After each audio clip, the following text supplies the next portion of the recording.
The truth is, Gino complains about me yelling at him. But this is the gaslighter on Gino. He always makes me yell at him so that he has an excuse to avoid having sex with me because he doesn't enjoy intimacy with me. He prefers other things.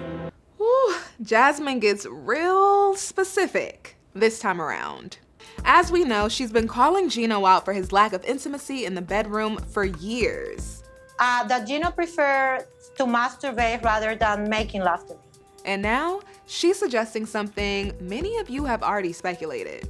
You know what the big problem is? I know it. I just told you what the problem is. Are you deaf? Your addiction to pornography. Wow, he just kind of retreated like a little boy.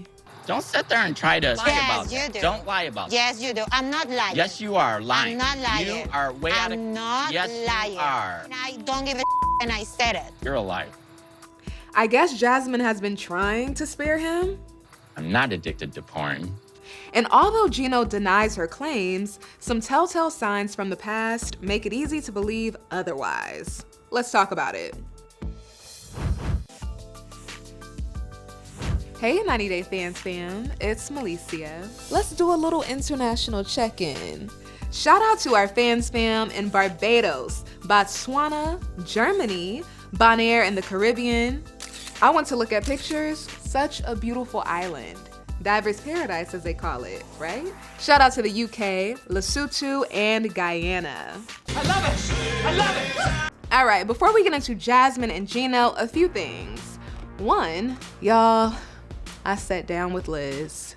Yes, Liz, Big Ed's ex-fiance. And we talked about everything from why she still wanted to be with him even after he called their wedding off to her new man. What was his response when he learned that your ex is Big Ed?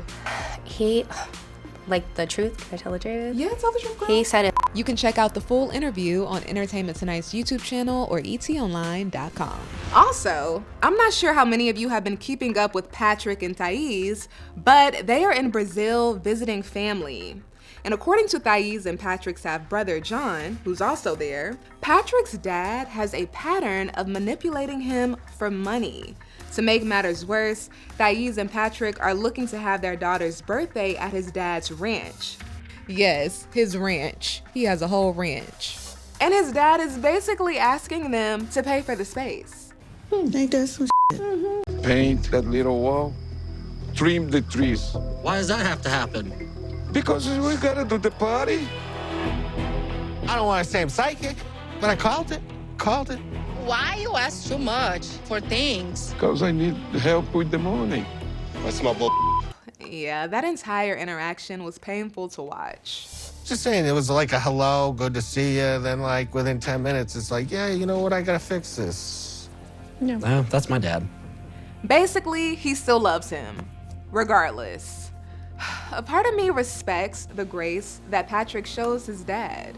But there's another part of me that is worried for him. You can tell he's still yearning for his dad's acceptance and love. So he doesn't want to tell him no when he needs to be told no. I don't think the rocks are gonna help the party. To, fix things. Okay. It's just, more extra money for do this. Because we have to buy the food, we have to buy, tables, chairs. I need the money, no? Well, yeah, I mean, that's what I was assuming you're asking us to pay for all of it. What? If I'm not gonna charge for the place? It's your house.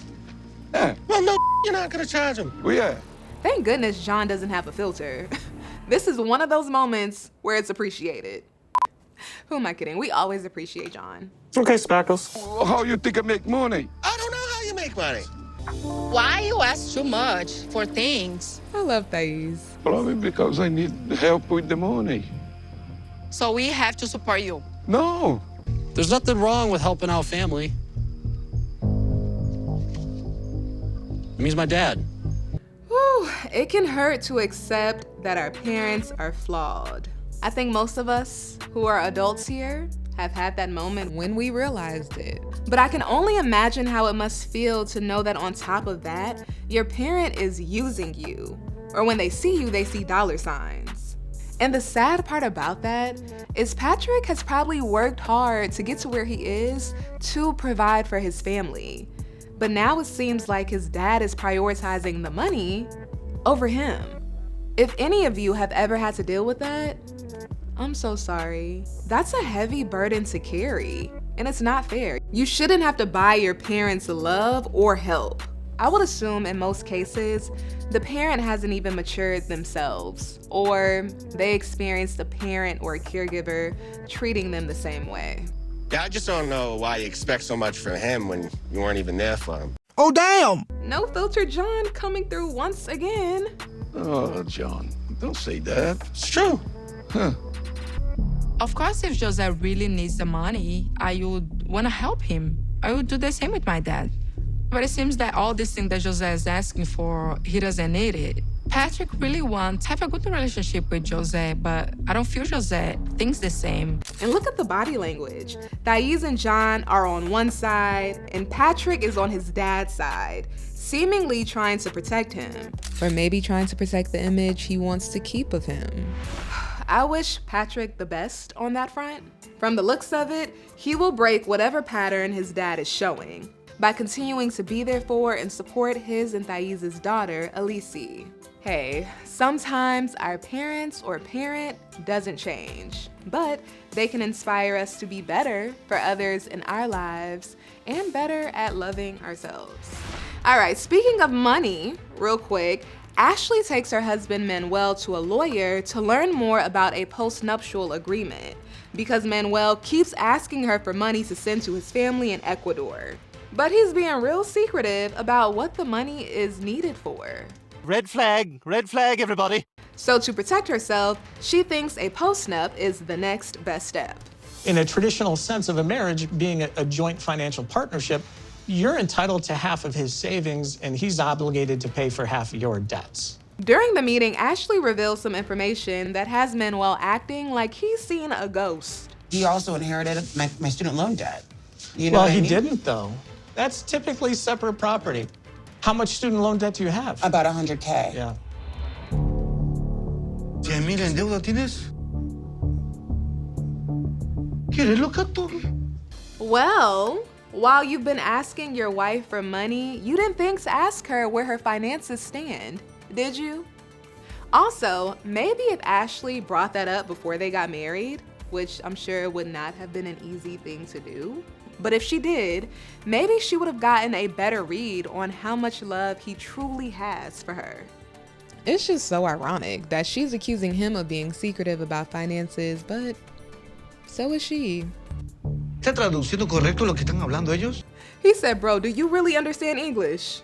Wow, ¿en qué mundo vives? What world do you live in? Yo no puedo dormir con esas deudas. Ashley says Manuel doesn't understand how common student loan debt is. And then he calls her out for not using her degrees. No, you'll come to your 3s. I got 3 different degrees. Tiene 3 títulos distintos. ¿Y en cuál trabajas esos 3 títulos? Pregúntenle. All of them. Because I work for myself. Aw, I kind of feel for Ashley. Although I believe this is a conversation that should have happened a long time ago, no one wants to have student loan debt. I'm sure that's already a heavy burden on her. And then you have Manuel continuing by questioning her current spending habits. Y teniendo una deuda de $100,000, sigue gastando dinero en café, en uñas, en pelo, en ropa. $100,000 and you're still spending money on coffee, hair, and nails and stuff like that? He forgot to add, sending money to his family more often than they originally agreed to.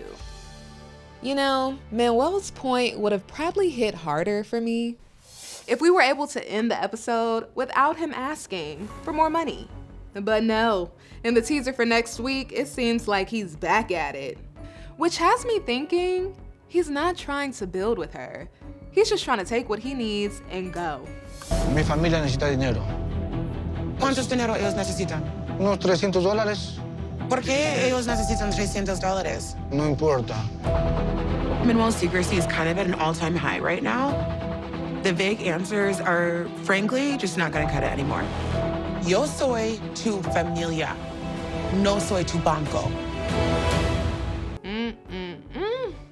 All right, let's move on to another revelation that's been building. since we first saw these two on screen 2 years ago. This episode, Jasmine and Gino go to his family reunion and give an honest update on how they're doing to his family. To be honest, everything went down to drain after we came back from Miami. Let's try to have a positive day. Don't be negative and arguing and showing tension. Lately, Jasmine has been accusing Gino of trying to control her. Plus, she's upset that he hasn't paid her pageant fees yet. Meanwhile, he claims she's unappreciative. Driving her to the gym really isn't that. It's a lot of work, okay? It is. You knew that she went and worked out every day. Taking her to the gym is not that big of a deal. It's a big deal for me because it's a lot of driving back. But you're not working. That is your job. That's what you stayed home for. So, what is he doing in his spare time? Here's what Gino's sister thinks. He wanted to stay home from work, but really, Gino wants to do fantasy football and do what Gino wants to do. After Gino starts to feel like the bad guy, I guess he tries to turn things on Jasmine by bringing up their lack of intimacy. I'm sick and tired of her getting angry and say hurtful things to me like you do. That's wearing me out to the point where I have a hard time being intimate with you because all the hurtful things you say to me. Everybody managed to keep a straight face except his cousin Dana. Well, I didn't bring any intimacy topic, but you're venting it out to your family. I don't want to be affectionate with someone like that. Oh, that really made Jasmine sad. So it has not been good.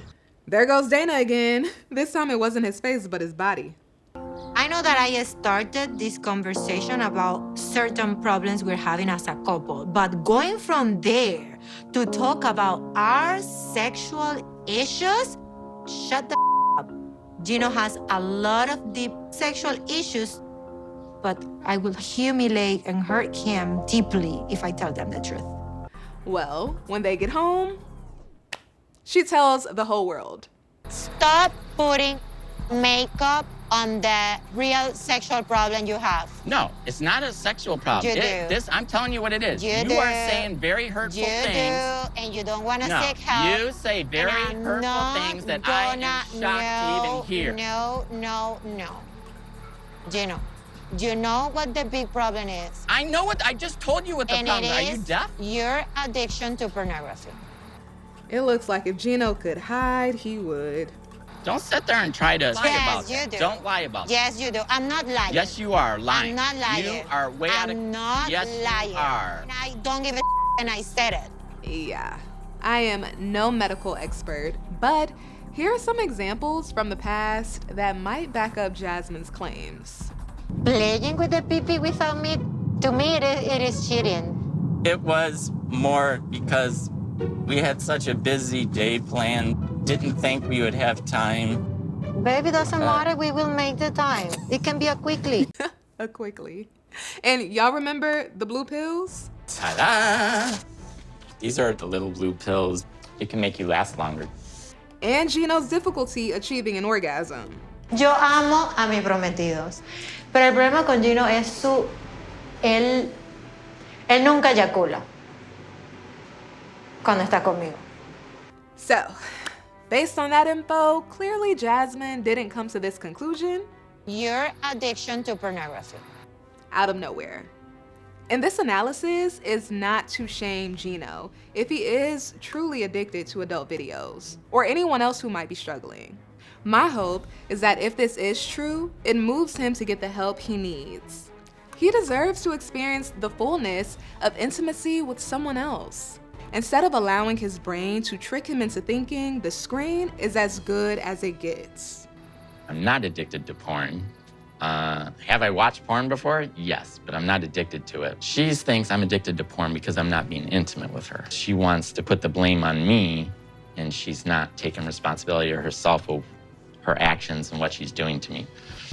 The word addicted, it's a big word, but in the past, when I expressed to him that I want to be intimate, he said like, oh, I couldn't wait for you. Facts. We heard that. Didn't think we would have time.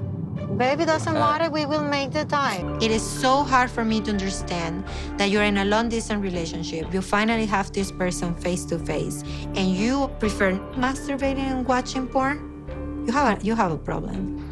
Whew. You cannot come on this show and expect for your flaws to not be revealed. The episode ends with Gino walking off on Jasmine, still denying that he has an addiction. I can hear The Last Resort calling their name. When is that show coming back? I would love to see them on it. By the way, for anyone who might be struggling with an addiction, I send you love and I send you strength. Don't allow shame or denial to get in the way of you doing what's best for you and your future. I read an article the other day and it talks about how curiosity is the antidote for shame. So instead of beating yourself up, get curious about why you're addicted. And of course, seek professional help if you need to. All right, next week, Jasmine and Gino question their relationship. You know what is like a real man? Real men are providers. Let me tell you what a real woman is. A real woman is one that's calm and gentle and not bitchy. He is not treating me as a wife. I'm not a freaking dog. So what you doing with me then? That's a good question. Side note, Jasmine looks adorable. Her outfit is so cute. All right, 90 Day Fans fam, thanks for hanging with me. Make sure you stick with ET because we are covering it all. I will see you next time.